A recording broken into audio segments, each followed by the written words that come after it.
Welcome to Portals of Perception and to the IHOW series of practices.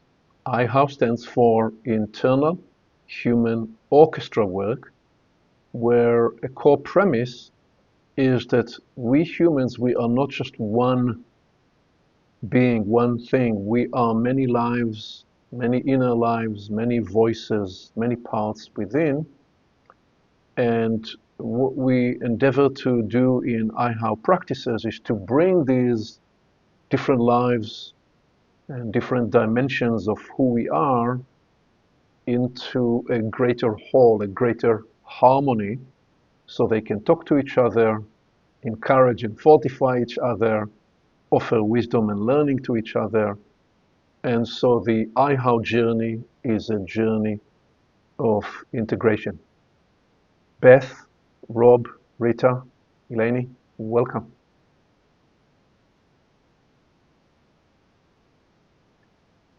So the way this emerged with me in the last day or two is that alongside the series of introductions and reasonings we offered in some of the early IHOW episodes, where we essentially grounded some of the reasons as to why we embarked on the IHOW exploration related to the condition of how much we're frazzled and the speeds with which we move, and offering these practices really as a way to get grounded and get centered and get to be facilitated into greater wholeness, greater harmony of those different parts that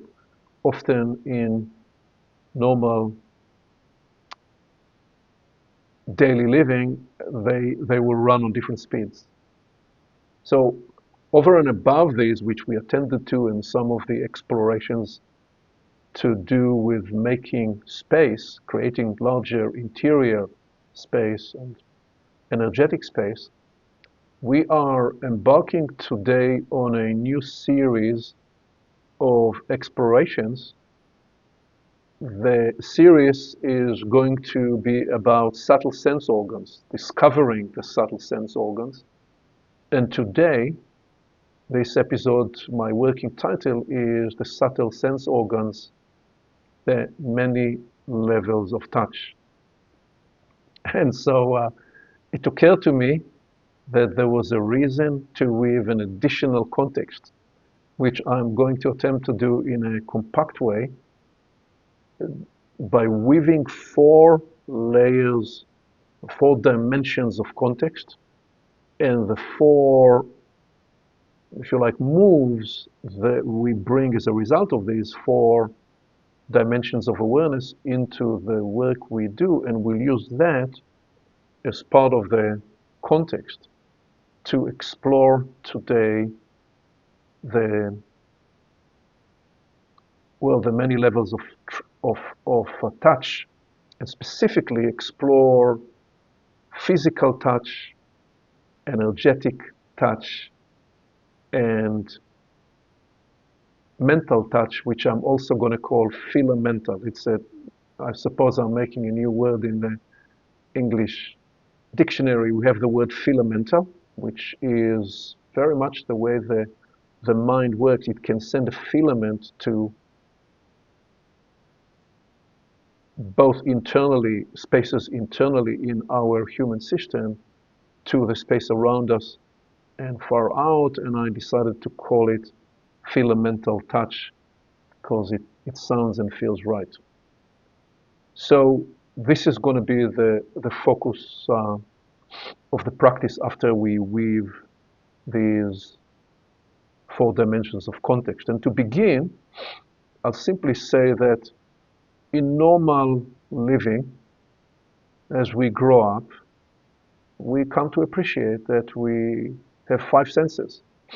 And we understand that we have the eyes that enable us to see, and the ears that enable us to hear, and the nose that enable us to smell, and the skin that enable us to experience touch, and the taste buds that enable us to experience taste. And so normally when you say to people sense organs, they will think about these five senses, and that's where it will end. Well, what we are embarking on expands beyond these five senses and will at some point also bring in a vast range of what we typically call a sixth sense, but we will, in future exploration, suggest that the sixth sense is not just one sense, but many sense organs. But where we begin today is expanding beyond the ordinary usage of these senses to awaken the interior, the energetic, the subtle dimensions of each of those five senses by turning them inside. And today we will begin with touch. So that's context one. The move we're making is awaken the subtle, energetic senses beyond the ordinary use. The second context to weave into this is the awareness that we are living in a highly conceptual age. We are often bombarded with concepts and with one abstraction after another abstraction of abstract ideas. And partly the sense and the intuition in the IHOW work is to make a balancing or corrective or integrating move back from the overly abstract and conceptual to the integration of including those dimensions of awareness with the sensory, the embodied, the experiential dimensions of being a human. Why? Because we need it. And why? Because for all the great meta-theoreticals that we have been able to develop with a conceptual mind, we run the risk that they sometimes run without the body. And there is an awareness that part of what's needed at this time to facilitate healing, to facilitate the kind of development that's emerging now, we actually have to do so with the whole human system. So that's context two. Balancing for an overly conceptual, abstract orientation to integrate back into the body, back into the embodied experience. Context three is the awareness that there are spiritual practices that have been cultivated for centuries, both in the East and the West, that in a variety of different ways developed a path that in some way bypassed or escaped or transcended the body. It has different names. Sometimes in the East they talk about awakening or enlightenment and all sorts of other Sanskrit names, samadhi and more. And to the degree that you'd see people who are called awakened or enlightened, but they can actually hardly function because they've left the body. They are in some state. They have entered an altered state in which they may very well be experiencing a certain luminosity, but they have bypassed and left the body. And you have similar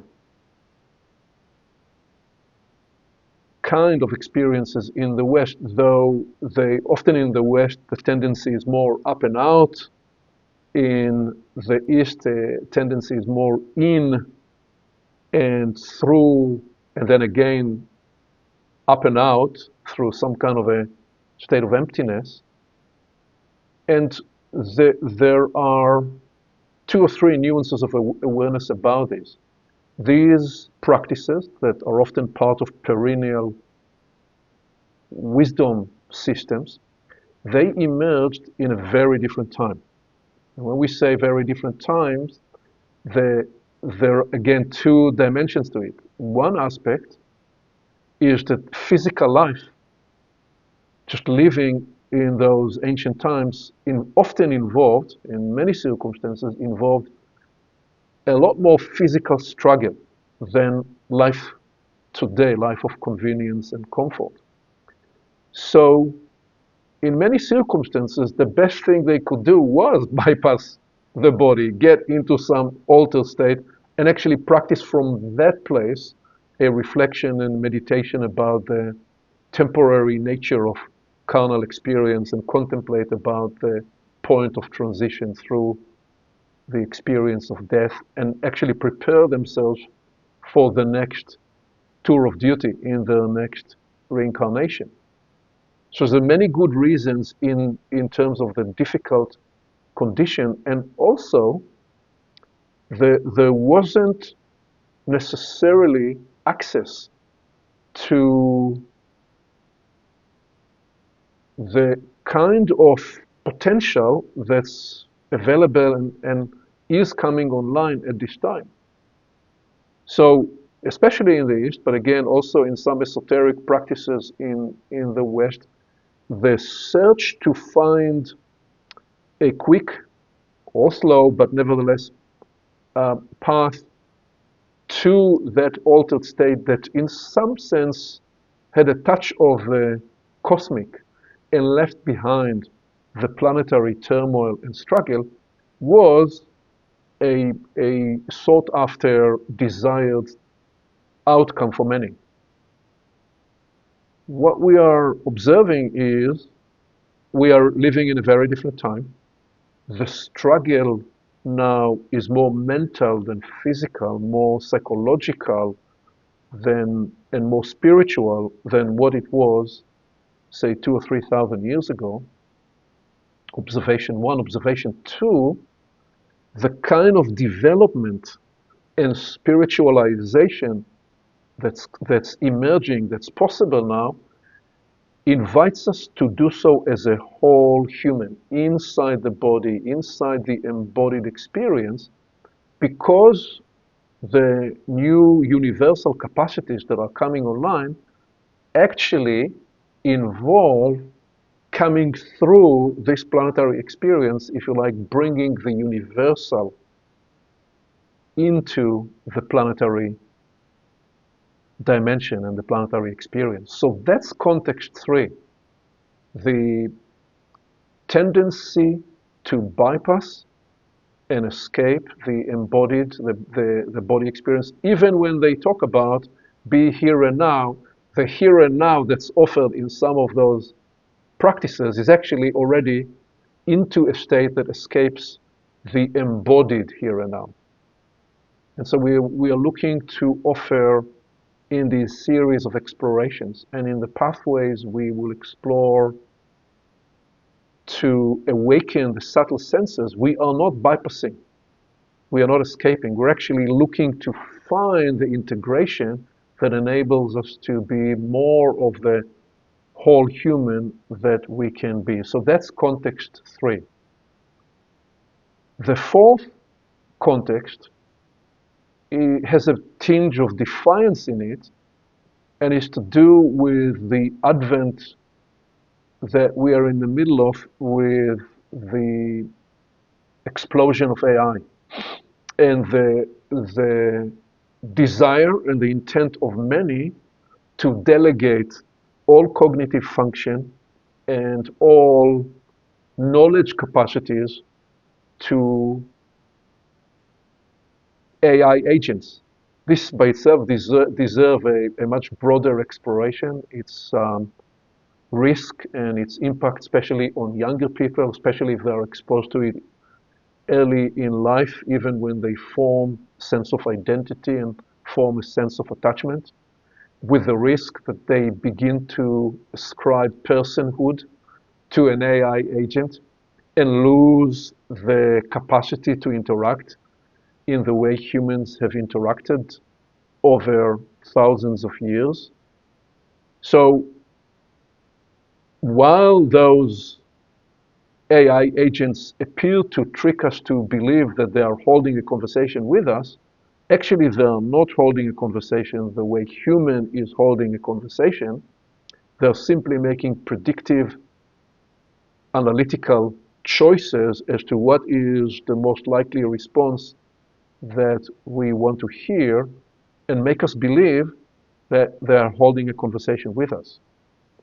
What we are seeking to do is engage aspect of the human experience that I don't believe AI will, in any near term, be able to modulate, even though they are becoming very sophisticated, because we are actually accessing the human capacity to sense in ways that are subtle, that cannot and will not be generated by silicon-based agents. Because another way to think about the subtle sense organs that we are exploring is that these are sense organs of the soul. And so, friends, these are the four dimensions of context. The number one, the search to go beyond the ordinary usage of the senses. Number two, to integrate from the overly conceptual and abstract to more of the whole person experience. Number three, balance and integrate the various escape and bypassing strategies into altered, advanced, even profound luminous states to bring the whole human person through the experience. And number four, a defiant exploration to reawaken the more of what becomes available for us humans in this time when there are those techno-utopians in Silicon Valley and other places who are seeking to replace us humans with AI agents. So how about that as a grounding context for what we are looking to embark on in the next series of practices? Anything that comes alive for you in just hearing this that you'd want to offer?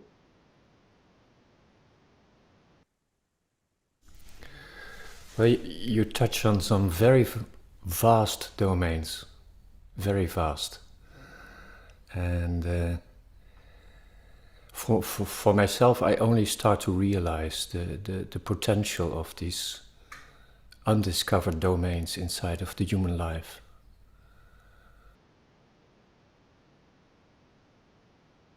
Yeah, thank you, Rob. There's a relief in being able to use more of oneself. We are and have been from very little asked to compartmentalize different things in us rather than to use the whole thing. And my body and my mind really loves to be able to be used in a fullness. So I think that, and I think more people probably feel that. We've just been so conditioned to kind of be compartmentalized. So it's very much a relief. Excellent. Thank you, Beth.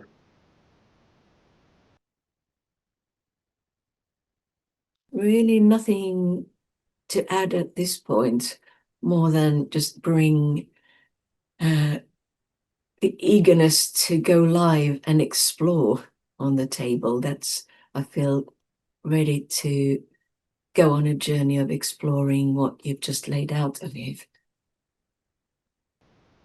Excellent. Thank you, Rita. Eleni, anything from you? Yes, one thing that comes is the sense that it's a different time now. It's a new time. and a lot of things needs to be updated as well. So maybe also these new practices as well is gonna offer this difference out of the AI content. Indeed. Thank you, Eleni. So let's see. So just before I step back from the table a little bit and invite all of us to stand, by way of a brief as we transition, and then I'll invite Rob that you just give us a few transitional musical notes. Here is a brief notation into the practice. So I'm going to be narrating the exploration. Those of you joining us in discovering this recording at any point in the future, here are 3 different ways you can use this exploration.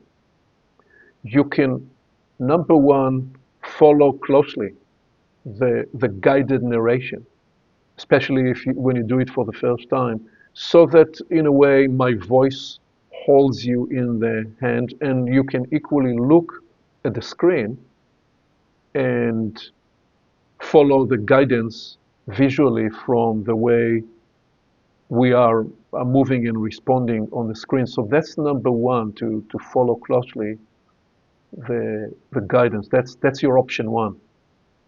Option 2 is you can actually let the narrating voice and also what you see on screen fade into the background. And you can turn more inside to listen to the way you are guided by your own sense, your own intuition, because ultimately we are each different, we are each wired different, we each experience our senses in a unique way.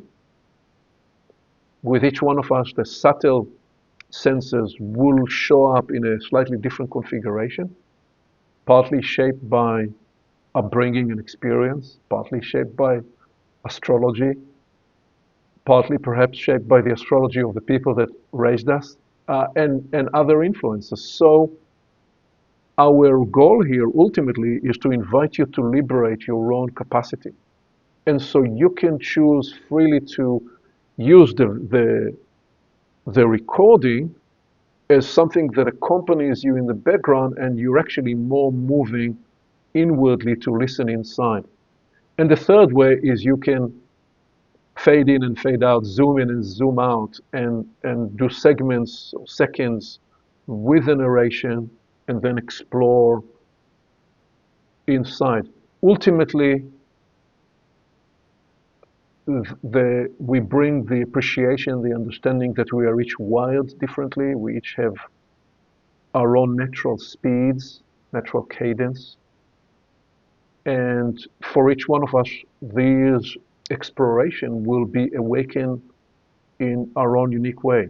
And our hope is to facilitate that liberation and discovery for you.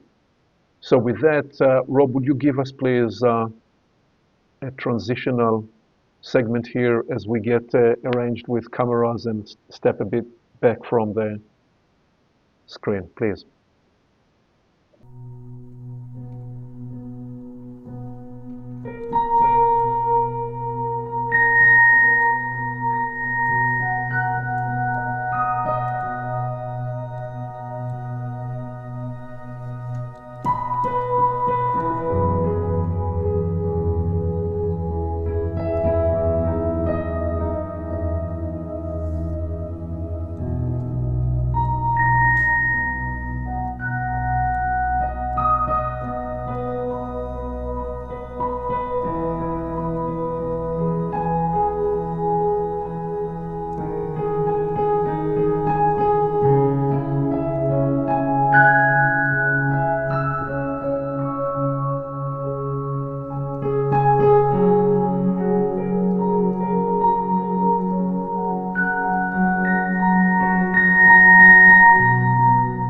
A little loud.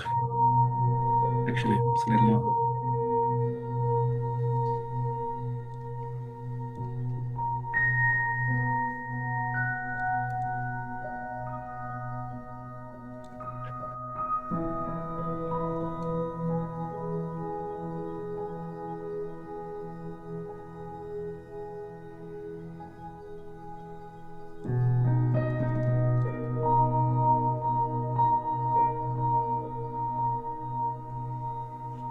Thank you, Rob.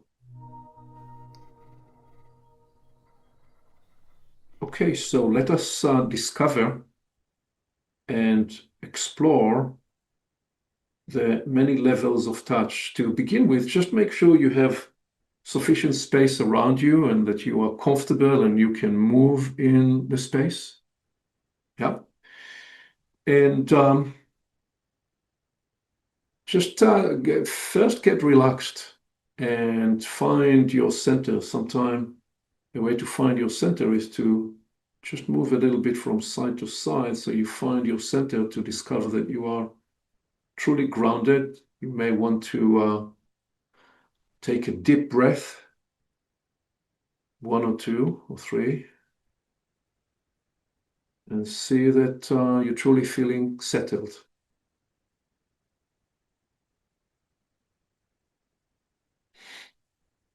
And we begin the exploration of touch with physical touch. And so perhaps you want to begin with your index finger in your right hand or a couple of fingers and see if you can touch some table or something hard in front of you. Just get the feeling of that. And see if you can touch a cup or a glass and has a different texture to it.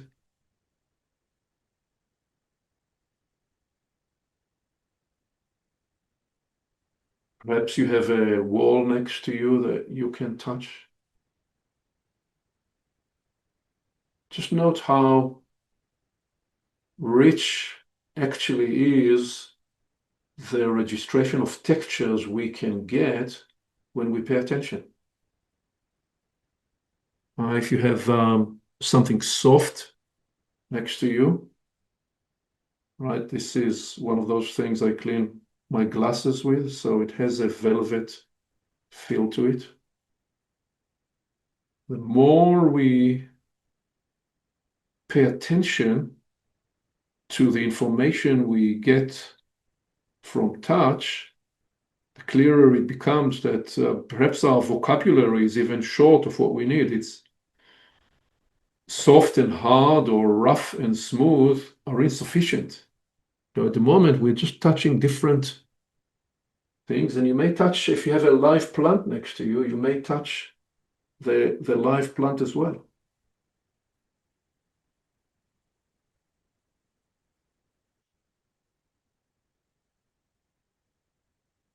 Yeah, has a very different kind of feel to it, actually knowing that you're touching something that's alive.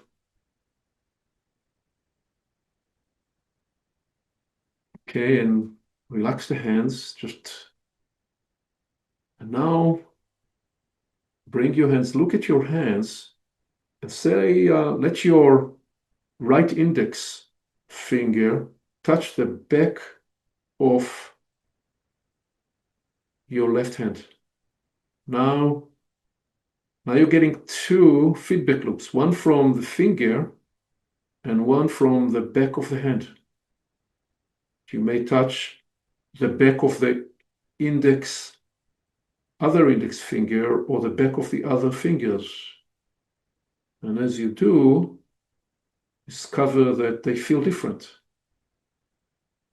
And you can actually pay attention which feedback loop do you pay attention to more, the index finger, the touching, or the feedback loop that comes from the skin that's being touched.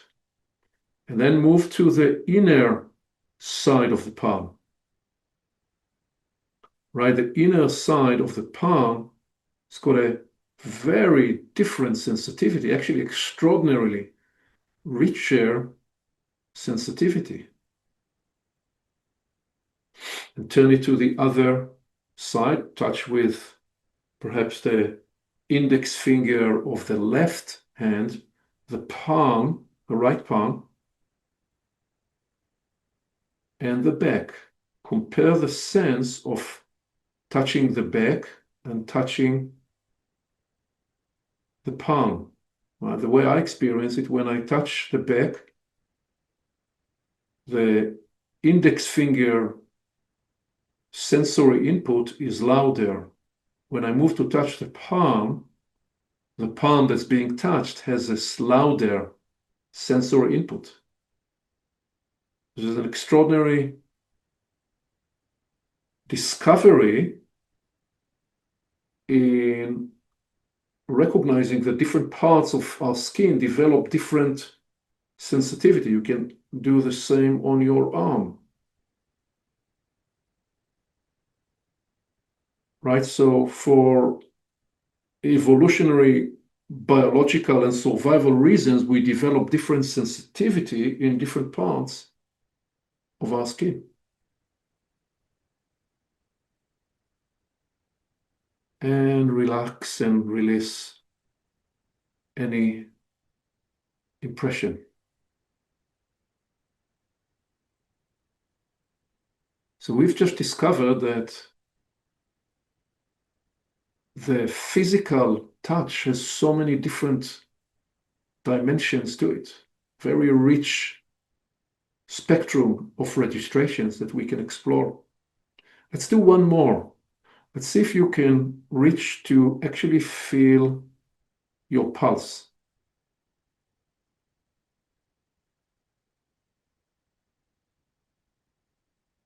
Try and sense how deeply can you feel your pulse. Now, if you are a Chinese medicine, Oriental medicine practitioner, you may have trained yourself to get a lot of information by listening to people's pulse, by touching people's pulse.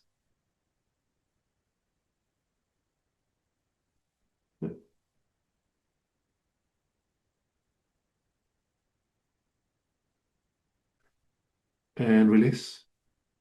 Similarly, if you're somebody that works as a somatic healer or a Feldenkrais practitioner or a massage therapist, you know that you can touch someone's toe or shoulder and get information about far beyond just the point you're touching. So what does it tell us about the reach and the dimension of touch? And could this already be a way we use some of the other dimensions of touch together with the physical touch?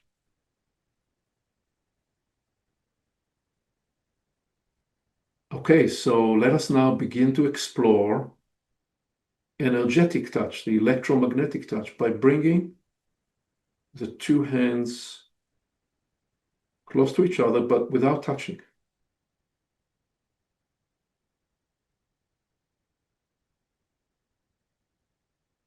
See if you can feel that magnetic sense in between the two palms. You may get them a bit further away. See if you can feel them at a larger distance. And what does it feel like when you bring them closer a little bit? You may feel like your two palms are inside an energy bubble that's pretty dense. And when you bring them closer, the bubbles overlap each other. When you get them further away, you get more of that space. Okay, let's try another exploration with this. What does it feel like when you turn the fingers of your right hand to point at the left palm? You gently move. Can you feel the energy that's coming out of your fingers charging into your, in this case, using the right hand, fingers charging into my left palm? And now move the palm and see how does it feel different. And you can switch to the other side with the left fingers pointing and energetically, electromagnetically touching the right palm. It feels different. Well, it feels different because your two palms are charged differently.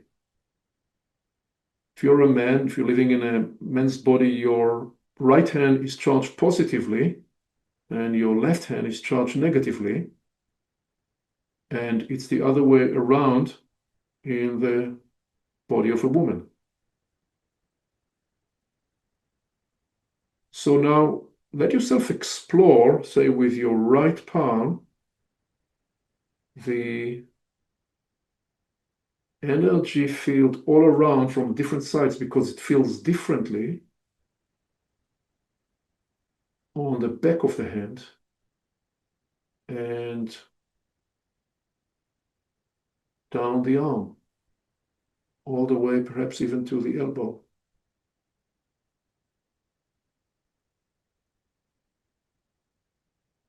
You can do the front of the arm and the back of the arm. Simply gliding with your palm along the close in, the layer that's close in to the arm, sometimes called the radiation of the etheric body or the etheric body. And you let yourself feel those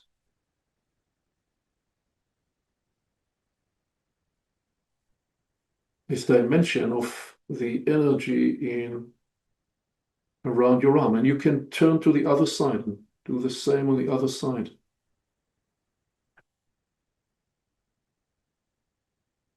And when you practice patiently, you discover that the front of the arm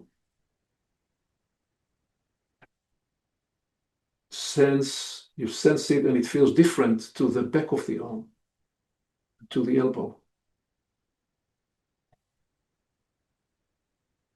Now, you can actually do the same around the head. Let's move the hands closer around the head. What does it feel like when you're on the two sides of the head?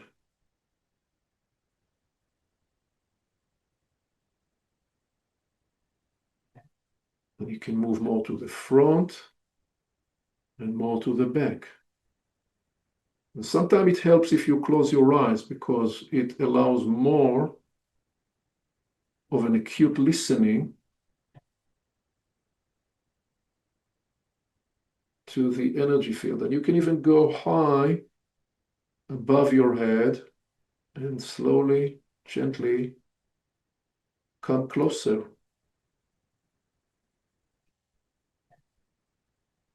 And we're simply exploring what the energy field feels like in different parts of our energy field, different parts of the aura. You can also explore behind your back, and you could do the same, feeling around your knees or around your legs. What does it feel like, the energy field there? So everywhere you want, listen to where you're guided to explore.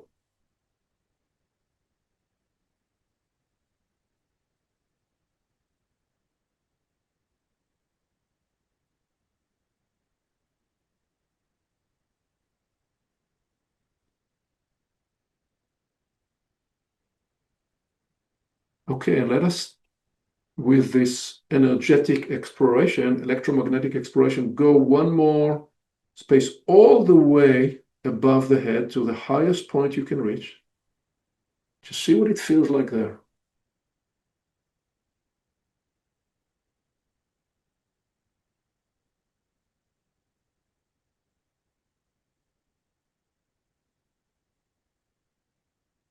And slowly explore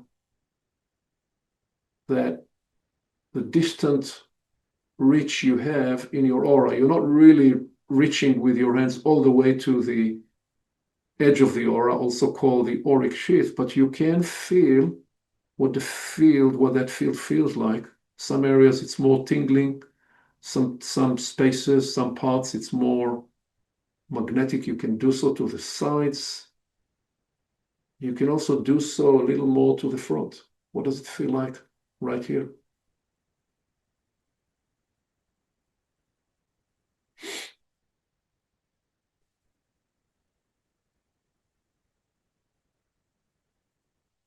And of course, you can simply search in the space around you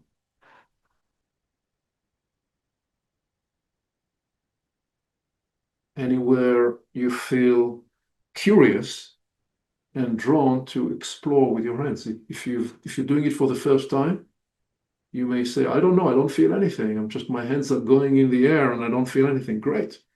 Well, practice it and a little more, and you'll begin to discover that, especially when you bring your hands together, you can begin to feel this magnetic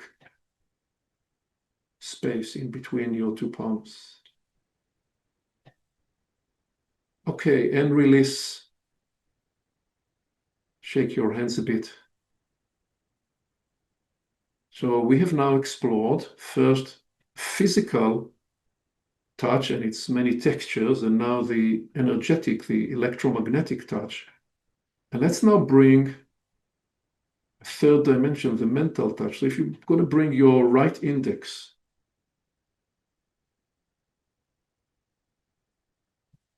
focus on the right index. You may look at it or you may choose not to look at it. You may choose to do this with closed eyes, but this time let your mind go to touch the index finger from the outside. What does it feel like?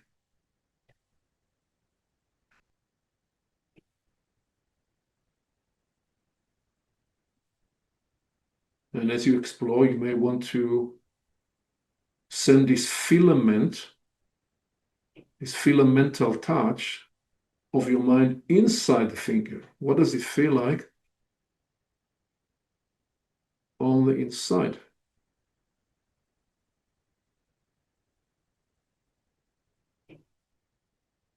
Okay, here is a curious move. Now ask that filamental touch to sense into the whole of the right palm from the outside and from the inside. That's what's unique about the mental touch, the filamental touch. It can concurrently explore three-dimensional space. Just let your filament of your mind explore what it feels like inside and around your right palm.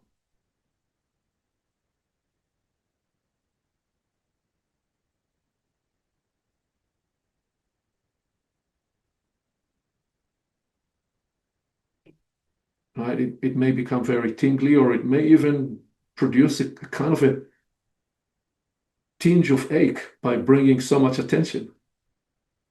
So now try now to move to the other palm, to the left palm, and focus your attention there.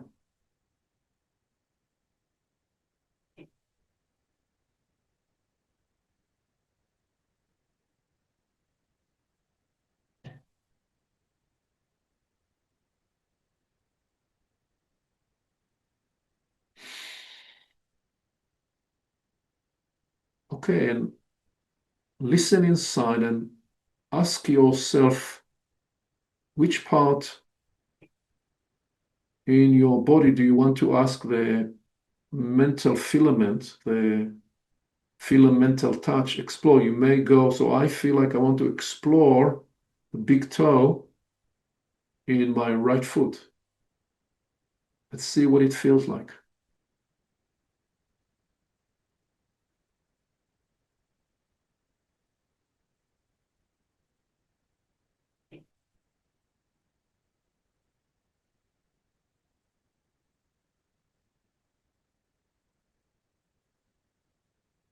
And you may say, well, I want to actually sense and feel into my left shoulder because there was a tension and a bit of struggle in my left shoulder yesterday. So you let the filament of your mind reach to the left shoulder and explore it. And it may even release any tension there or in the area of the scapula or into the neck. Let yourself explore that.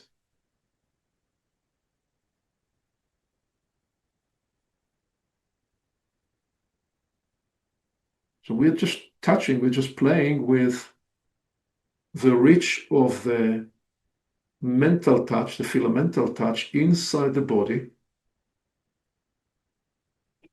And now let's take that same subtle sense organ to explore again right around our head. So earlier we explored this just with the energetic touch. Now let's add to it the touch of that filament that comes from your mind. And sometimes it may turn up with an imagery or even with a color or even with a shape.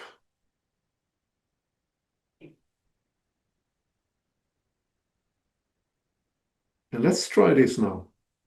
Let's just let your hands move in your aura, in your space, but you're not searching for that feeling. You're simply guiding the mental touch to explore what it feels like in this space around you. It may experience registrations. Perhaps we don't have words for it. Perhaps you can translate. Does it feel tingly? Does it feel bright? Does it feel lumpy? Does it feel dense? Does it feel spacious? So we are exploring the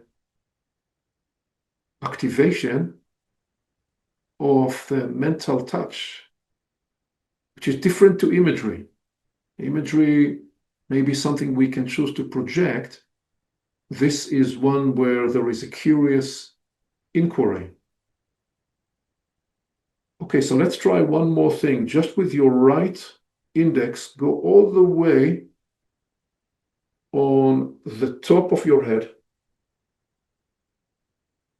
And with your index finger, just using it to point the filament of your thought, the filament of your mind. And you may find that it's easier for you to do that without at all involving the finger. So just you're reaching to the highest place you can reach with your hand and just a little beyond it with the filament of your thought. What does it feel like at the edge of your aura above your head? And now gently explore with the filament of your mind. I'm using my right index finger to help anchor the filamental thought, but you touch the filamental touch, but you may feel free to do so without needing to use the finger. And in a similar way on the other side.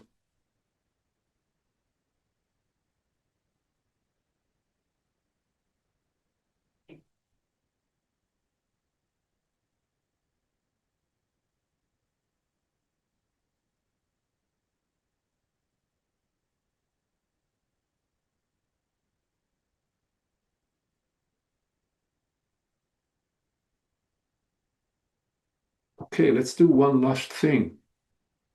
Using the capacity of the mental faculty to touch and experience. Now let's use a space touching capacity of the filament. So it's not just one point, but it's a space. Let your mind see and touch all the space, the bubble around you in the mid-distance right here. What does it feel like? And let it explore the mid-space in your aura.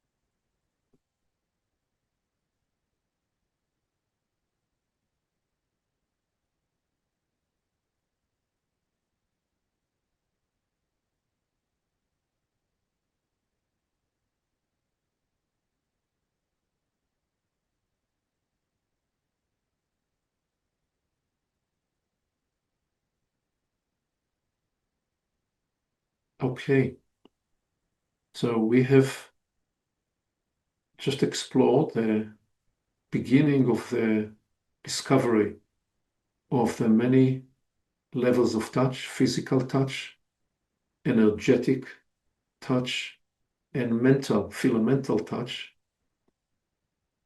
Any comments, any registrations, anybody feels ready to share?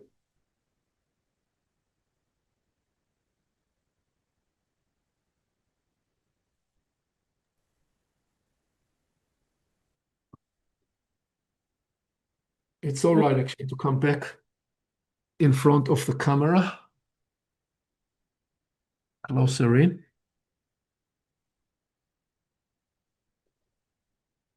Yes, I could say that altogether I feel far more awake, far more present after than before, taking a little quick comparison to state before exploration and after. And then from the whole journey, there's so many impressions that I don't want to kind of drown the situation into it. Just an observation that there are probably people who are more sensitive to being touched, and those who are more sensitive to getting the feedback from touching, like whether it was physical or energetic or filamental. I acutely felt the being touched in the area where either the hand or the mental filament went. And the mental filament goes so much further than the arm. That's very, very noticeable. But then there might be some who feel such nuances of different texture, whether it's in materials, skin, or in the energy fields of not just the humans, but energy field of a plant, for instance, or an animal. So I'm just really impressed by how multiple it is, and everyone might have multiple stories to tell. Thank you, Rita.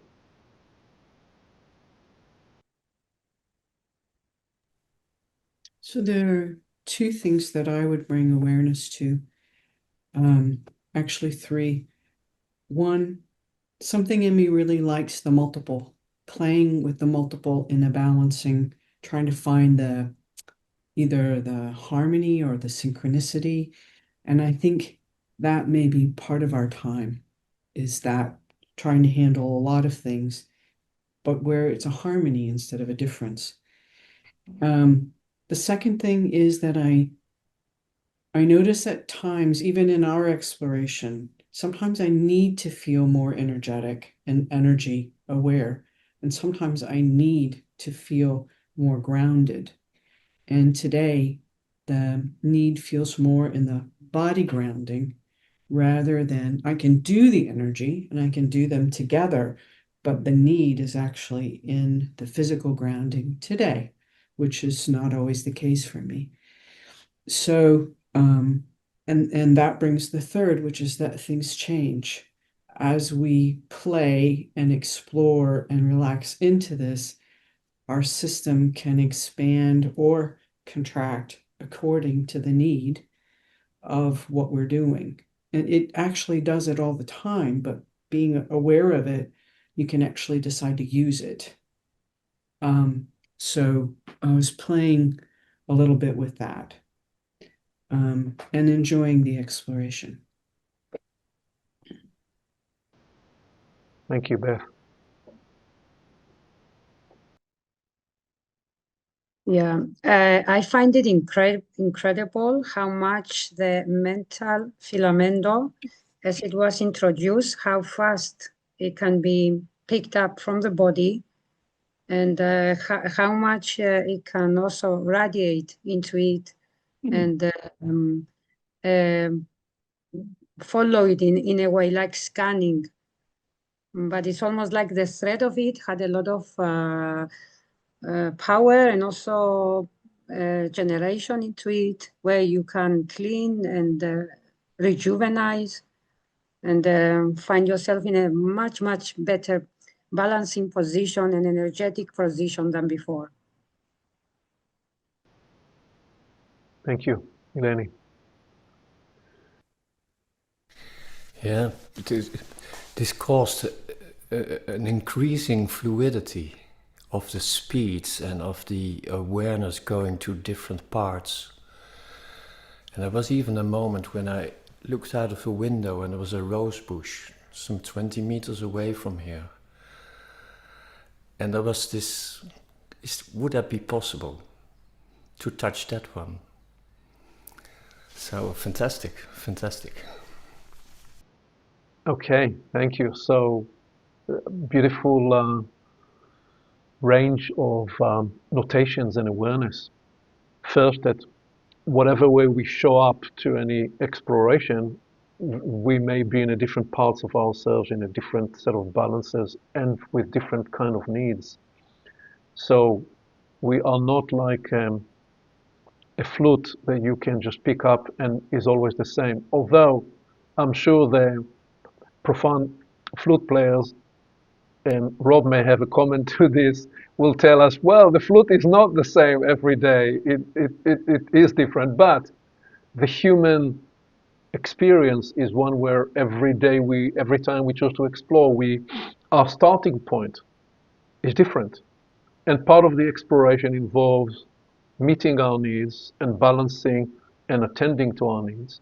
And then there is a phase or a moment where more of our needs and balancing has been addressed, and we are now becoming a tool that is ready to curiously explore.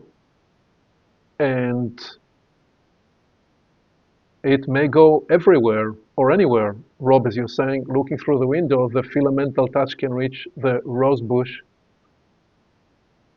20 meters away, or sometime the filamental touch can reach to the other side of the world, right? There are few places where I've deliberately created active connections, active links to a place, and I travel to these places every day for many years. So there is a part of me that has been deposited in the place, and there is a part of the place that continues to bring down that filamental touch, intelligence and information. So that's all we wanted to offer today in this starter exploration, to be continued as we continue to explore the subtle sense organs that are latent, that are waiting to be activated, and the new ones that are coming online. Thank you, and looking forward to seeing you shortly on IHOW 9.